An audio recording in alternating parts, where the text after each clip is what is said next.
어느 화창한 봄날 어미꽁이 새끼꽁들을 들판에 데리고 나가서 먹이를 주워 먹고 있었습니다. 어미꽁은 새끼꽁들에게 줄줄줄줄 따라오는데 새끼꽁들에게 단단히 주의를 주었습니다.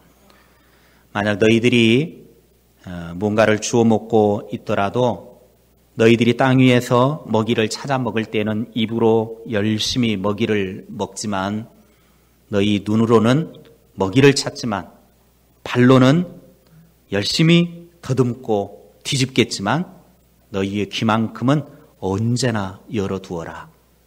그래서 위험이 닥칠 때 내가 소리를 내면 너희들은 내 소리를 듣고 피해야 된다. 아니면 나에게 얼른 와야 된다.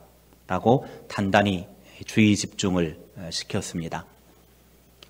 여러 마리 새끼꽁들이 어미를 따라서 들판에서 이제 모이를 주워 먹고 있는데 한 마리 삔질삔질한 새끼꽁이 말을 듣지 않고 저 멀리 어미 곁을 떠나서 멀리 갔습니다.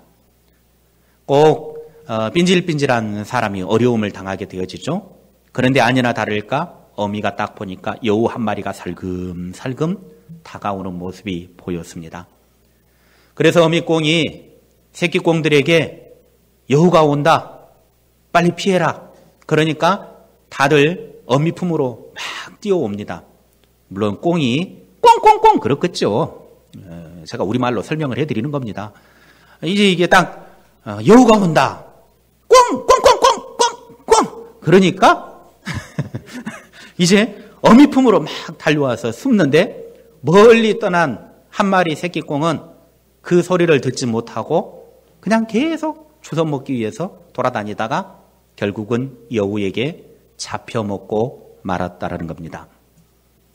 성경에도 보면 들어야 할 말을 듣지 못해서 망한 사람들이 많습니다. 가룟 유다는 예수님의 경고를 무시하다가 자기에게 회개의 기회가 주어졌음에도 불구하고 회개하지 않고 결국은 자살로 생애를 마감했죠. 아담과 하와도 하나님의 말씀에 순종해야 됐음에도 불구하고 하나님의 말씀에 불순종하여 에덴 동산에서 쫓겨나게 되어졌고 영생의 복을 빼앗겨 버리고 말았습니다. 요나는 하나님의 말씀을 듣기는 들었지만 그 말씀에 불순종하여 도망가다가 물고기 뱃속에서 3일 밤낮을 고생하는 인생이 되었습니다. 우리가 아무리 멀리 간다 하더라도 하나님의 말을 들을 수 있는 위치에 있어야 합니다. 들어야 할 음성은 들으며 살아야 합니다. 아무리 바빠도 들어야 할 하나님의 말씀은 들어야만 합니다. 이것이 바로 우리가 사는 길이요 생명의 길이기 때문입니다. 이스라엘의 초대 왕 사울은 하나님의 말씀을 듣지 않는 사람이었습니다.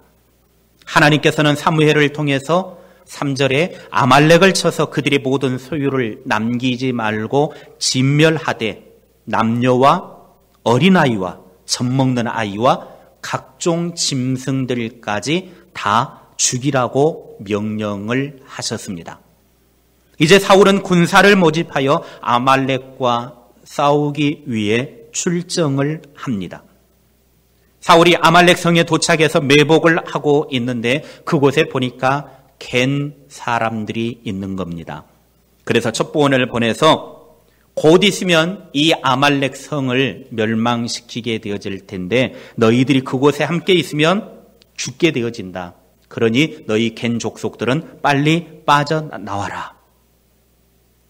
그래서 아말렉과 비록 피를 섞고 함께 살고 있는 미디안 유목민이기는 하지만 갠 사람들은 그곳에서 살려둠을 당하게 되었습니다. 죽임을 당하지 아니하고 살게 되었죠. 그러면 왜 하나님께서는 그곳에 함께 살고 있는 겐 족속, 아말렉 족속과 함께 살고 있는 이방 나라 사람들인 그 겐 족속을 살려두셨는가 하는 것입니다. 이유는 두 가지입니다. 첫째는 겐 족속은 모세의 장인과 같은 족속이었기 때문입니다. 사사기 1장 16절 말씀에 모세의 장인은 겐 사람이라 그의 자손이 유다 자손과 함께 종려나무 성읍에서 올라가서 아낫 남방의 유다 황무지에 이르러 그 백성 중에서 거주하니라. 둘째 이유는 광야에서 이스라엘 백성들의 길잡이가 되어 주었기 때문입니다.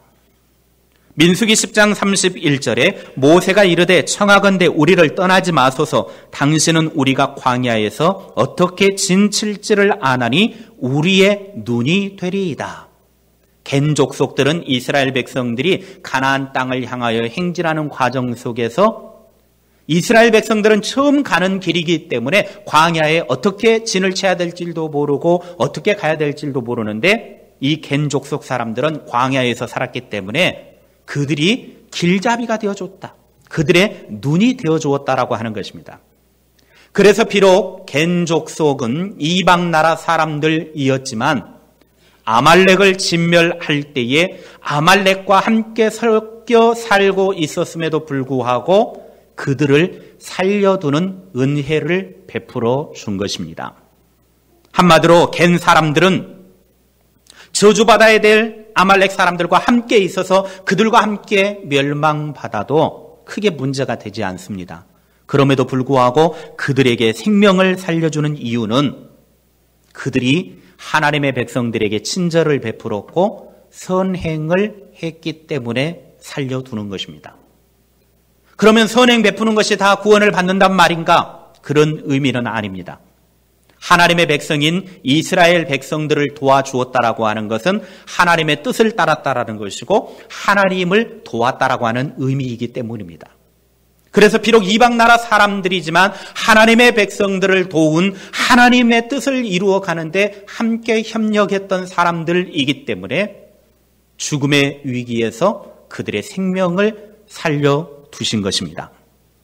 하나님께서는 이렇게 그들이 멸망당해야 될 위치에 있었음에도 불구하고 그들을 살려준 것은 오늘 이 세상에 살아가는 우리들의 모습과도 똑같습니다. 죄로 인해서 부패한 무리들이 살고 있는 세상 속에 우리 그리스도인들을 함께 섞여 살고 있습니다. 분명 세상을 심판해야 됩니다. 그런데 세상을 심판하다 보면 우리도 함께 죽을 수 있습니다. 그래서 예수님께서는 가라지를 뽑아야 됩니까? 제자들이 이야기하니까 내비로 돌아. 괜히 피 뽑다가 알까지 뽑아낼라. 조심해라. 그냥 내비 돌아 그럽니다. 오늘 세상에 섞여 있는 우리들 분명히 세상 사람들, 불신자들, 악한 사람들 심판해야 되고 멸망해야 되지만 오늘 그들을 멸망하다 보면 우리 믿음의 사람들도 멸망당할 수 있다는 것입니다. 그렇기 때문에 심판을 연기하고 계시고 때로는 살려두고 계시기도 한다라고 하는 사실입니다. 그래서 하나님은 세상을 심판하셔야 함에도 불구하고 성도들 때문에 심판을 보류하시고 연기하시기도 하십니다. 창세기 19장에 보면 소돔과 고모라의 죄악이 너무나 가득 차서 그 도성을 멸망시키려고 하나님이 작정을 하셨습니다. 그래서 하늘로부터 막 유황과 불을 내려가지고 소돔과 고모라를 멸망시키려고 하는데 의로운 롯이 있기 때문에 그 롯 때문에 잠시 연기를 시킵니다. 중지를 시키죠. 그리고 나서 롯에게 이야기합니다. 이 도성을 하나님이 하늘로부터 막 불을 내려가지고 멸망시키려고 하니까 너는 빨리 이 성에서 떠나서 도망가라. 아니 그렇게 말하면 좀 빨리 막 도망가면 좋잖아요. 근데 아유 천사님 제가 막 달리기를 잘 못해서요. 도망가다가 괜히 막 불 내리면 나 죽으니까 그러면서 딴소리하고 앉아있는 거예요. 걱정하지 마라. 그럼 빨리 도망가라고 그랬으면 산으로 도망가라고 그랬으면 빨리 도망가면 될 텐데 또 막 아유 좀 막 겁이 나서요. 어쩌고 저쩌고. 걱정하지 마라. 너 가까운 성으로 빨리 도망가라. 가까운 성으로 도망가면 내가 살려주겠다. 그래서 결국은 가까운 성으로 도망가기까지 하나님의 심판이 불로 유황으로 내려쳐야 될 그 소돔과 고모라의 심판이 잠시 보류가 되었습니다. 그리고 롯의 가족이 소돔에서 나올 때 하나님이 그 소돔과 고모라를 치기 시작하신 장면을 보게 되어집니다. 믿음의 사람들은 끝까지 구원하시고 인도하시는 하나님의 모습이죠.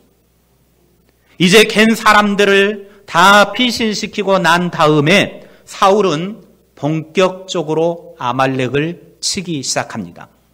사울이 공격을 개시하여 하윌라 지역에서부터 애굽의 국경선에 있는 술 지역에 이르기까지 아말렉 족속을 전멸시켰습니다.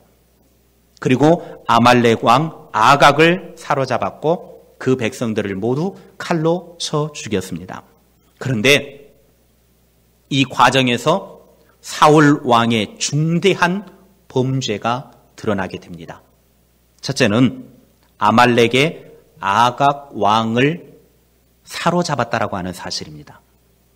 하나님의 명령은 뭐였냐면 사무엘상 15장 8절 말씀에 보면 아말렉 사람의 왕 아각을 사로잡고 칼날로 그의 모든 백성을 진멸하였다라고 말하고 있지만 실제로 하나님은 한 사람도 남기지 말고 다 죽여라.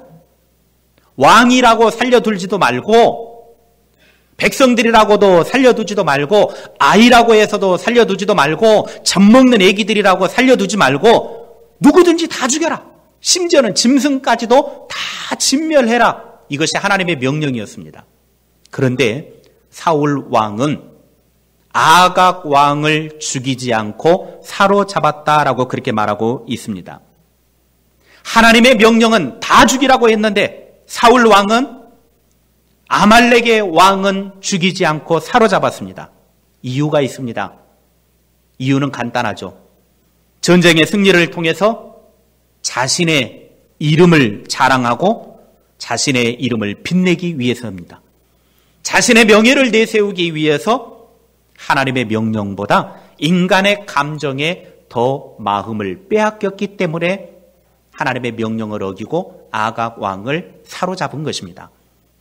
15장 12절의 말씀에 보면 사무엘이 사울을 만나려고 아침에 일찍이 일어났더니 어떤 사람이 사무엘에게 말하여 이르되 사울이 갈멜에 이르러 자기를 위하여 기념비를 세우고 발길을 돌려 길갈로 내려갔다 하는지라 그랬습니다.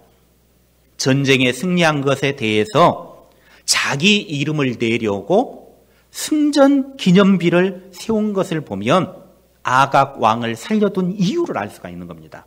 자기의 이름을 드러내려고, 자기의 이름을 후세에 기념하기 위해서 아각 왕을 죽이지 않고 사로잡은 것입니다. 99%의 순종은 순종이 아닙니다. 우리가 봤을 때는 99% 순종했으면 순종 잘했네. 그러나 99%의 순종은 하나님 앞에서 순종이 아닙니다. 하나님 앞에서의 순종은 100%가 순종입니다. 우리의 생각이 어떠하든 그것은 하나님 앞에서 중요하지 않습니다. 하나님께서 뭐라고 말씀하시느냐, 그것이 중요한 거예요. 하나님이 뭐라고 말씀하시느냐. 자신의 명예를 기리려고 할 필요도 없습니다. 명예를 내세울 필요도 없습니다. 하나님께서 말씀하신 대로 하기만 하면 됩니다. 그것이 순종입니다. 그런데 사울 왕은 하나님의 말씀과는 상관없이 자기의 이름을 내고자 하나님의 명령에 불순종한 것입니다. 둘째는 자기 마음대로 순종을 한 죄입니다. 자기 마음대로 순종했다는 거예요. 15장 9절 말씀해 보시면 이렇게 설명이 되어 있습니다. 같이 15장 9절 말씀 읽겠습니다. 시작. 사울과 백성이 아각과 그의 양과 소의 가장 좋은 것 또는 기름진 것과 어린 양과 모든 좋은 것을 남기고 진멸하기를 즐겨 아니하고 가치 없고 하찮은 것은 진멸하니라. 자, 여기 보십시오. 하나님의 명령은 다 죽이라. 아무것도 남기지 말아라. 사람이건 짐승이건 다 죽여라 그랬는데 아각 왕을 사로잡고 좋은 짐승들은 골라가지고 살려두었습니다. 하나님의 명령은 온데간데 없고 오직 사울의 마음대로 순종했습니다. 이것은 순종이 아니라 불순종입니다. 그런데 불순종은 하나님 앞에 죄입니다. 사울이 생각했을 때 가치 없는 것들, 병들어 있는 짐승들, 문제가 되는 것들은 다 죽였습니다. 그런데 좋은 것, 기름진 것, 토실토실한 것, 이건 다 남겨두었어요. 하나님보다 사울 자신을 더 높이는 행위였다라고 하는 겁니다. 하나님의 말씀보다 자신의 이익을 추구하는 것은 죄입니다. 욕심은 반드시 죄를 낳게 되어져 있습니다. 그래서 야고보서 1장 15절에 욕심이 잉태한 즉 죄를 낳고 그랬습니다. 인간적인 욕심을 갖기 시작하니까 그 욕심이 결국은 하나님의 말씀에 불순종하는 죄를 낳게 되어졌고 죄가 점점 커서 사망에 이르게 된 것입니다. 하나님께서 기뻐하시는 사람은 자신의 이익을 추구하기보다는 먼저 하나님의 뜻을 따라 사는 사람입니다. 하나님의 의를 구하는 사람입니다. 그래서 마태복음 6장 33절에 예수님이 말씀하십니다. 너희는 먼저 그의 나라와 그의 의를 구하라. 그리하면 이 모든 것을 너희에게 더하여 주시리라.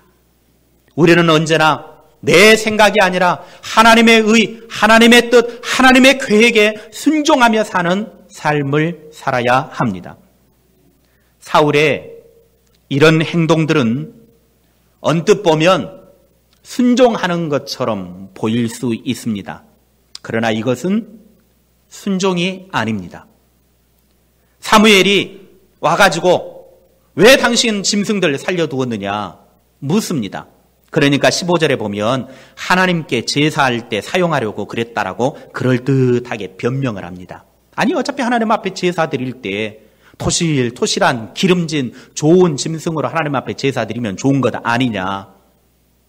자신의 잘못을 정당화시키기 위해서 거룩한 제사와 관련시켜가지고 종교를 가장해서 자신의 경건을 부각시키고 있는 겁니다.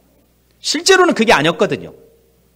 실제로는 자기 의의를 나타내고 자기 자랑하려고 하고 승전의 기념을 하기 위해서 그렇게 해놓고도 아니 하나님 앞에 제사 드리는데 좋은 걸로 제사 드리면 얼마나 하나님이 기뻐하시겠느냐.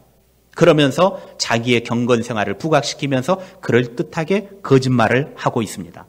그것도 자신이 그렇게 했다라고 말하지 않고 뭐라고 표현하냐면 백성들이 그랬다라고 책임을 백성들에게 전가하고 있습니다. 아주 치사한 사람입니다. 그러니까 11절에 하나님께서 뭐라고 말씀하시냐면 내가 사울을 왕 삼은 것에 대해서 후회한다. 왕 삼은 것 내가 후회한다. 저런 거짓말쟁이, 저런 내 말을 듣지 않는 사람, 내가 저 사람을 왕으로 세웠으니 후회한다. 22절부터 23절에 보면 하나님은 제사를 좋아하는 것보다 하나님의 말씀을 듣고 순종하는 것을 더 좋아하신다고 사무엘을 통해서 말씀을 하시면서 사울이 불순종했던 그 불순종은 점쟁이들의 속임수와 같고 하나님의 말씀보다 자기의 고집을 내세우는 것은 우상 숭배와 같은 죄악이라고 꾸짖습니다. 말은 그럴듯하게 내가 하나님을 위해서 제사하기 위해서 이렇게 좋은 짐승들을 남겨두었습니다 라고 말하지만 그 내면에 있는 마음을 하나님은 알고 계십니다. 그럴듯하게 사람은 거짓말할 수 있지만 사람에게는 그렇게 말할 수 있지만 포장해서 말할 수 있지만 하나님은 속일 수가 없습니다. 하나님은 그 마음을 정확하게 알기 때문에 내가 사울을 왕 삼은 것에 대해서 후회한다. 사울이 이렇게 하는 것은 다 점쟁이들이 속임수하는 것과 똑같고 우상 숭배하는 죄악과 똑같다. 그러면서 그의 잘못을 신랄하게 꾸짖고 있습니다. 하나님의 말씀을 따르지 않는 왕은 더 이상 하나님의 백성을 다스릴 수 없다라고 생각을 하셨고 사울 왕의 폐위를 결정하십니다. 이제 더 이상 사울은 왕으로서 자격이 없다.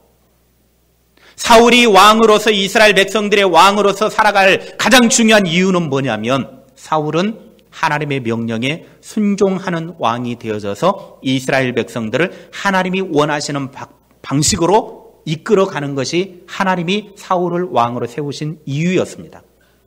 그런데 이제 그 이유가 사라졌으니 왕을 폐위시킬 수밖에 없는 것입니다. 그래서 하나님은 이제 사울 왕을 버리시기로 작정하셨습니다. 하나님은 불의한 제물과 불의한 제사, 우리가 부정직한 방법으로 하나님 앞에 좋은 것 드리면 되지 않느냐 말은 하지만 하나님은 그런 것 기뻐하지 않으십니다. 하나님의 방법대로 섬기기를 원하시고 하나님의 방법대로 섬김받기를 원하십니다. 사울은 철저하게 하나님의 말씀에 순종해서 차라리 조금 못난 짐승을 드린다 할지라도 말씀에 순종하여 철저하게 다 진멸해야만 했었습니다.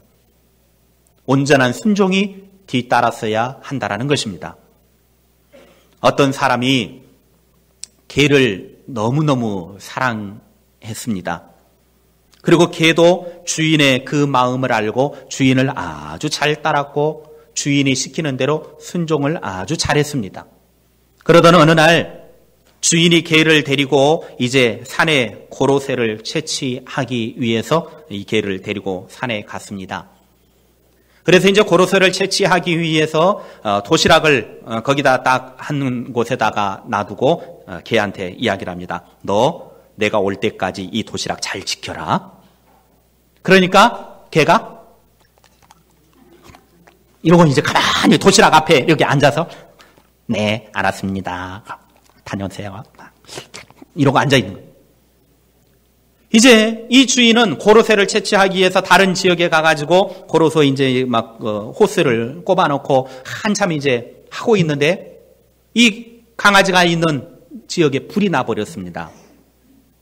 근데 주인은 불이 난 것도 모르고 그냥 고로쇠 이제 막 하느라고 이제 있다가 나중에 돌아와 보니까 그 개가 있던 지역이 다 타가지고 도시락 있는 그곳에 개가 새카맣게 타주고 있는 겁니다. 개는 주인의 말에 순종하느라고 도망갈 수 있었음에도 불구하고 살 수 있었음에도 불구하고 주인이 내가 올 때까지 이 도시락 지키고 있어라. 그러니까 불이 나서 타 죽으면서도 도시락 앞에서 이러고 있었던 것입니다. 그래서 주인이 그 타 죽은 개의 뼈다귀를 수습을 하면서 그리고 그 개를 땅에다 묻으면서 이렇게 말했다고 합니다. 내가 말을 잘못해서 그렇다. 이럴 줄 알았으면 내가 말을 잘할 걸 하면서 그 개를 묻어주었다고 합니다. 이것이 진짜 순종이 아닐까요? 진짜 순종은 내가 죽더라도 개가 그 불타는 모습을 모르겠습니까? 뜨거운 거 모르겠습니까? 분명히 안다는 말이죠. 그래도 주인이 내가 올 때까지 이 도시락을 지키고 있어라. 그러니까 그 말에 순종해가지고 다 죽더라도 기다리고 있는 겁니다. 주인이 올 때까지 기다리고 있는 겁니다. 이게 진짜 순종입니다. 사울 왕의 불순종은 결국 그의 인생 종치게 됐습니다. 사울은 하나님을 두려워하지 않았습니다. 사울이 이스라엘의 왕이 되는 것은 철저하게 하나님의 말씀에 순종하는 것이었는데 사울의 불순종은 하나님께 버림받은 인생이 되어버리고 말았습니다. 어떤 환경과 상황 속에서도 하나님의 말씀에 순종하는 사람들이 됩시다. 불순종, 그것은 인생을 종치게 만드는 것입니다.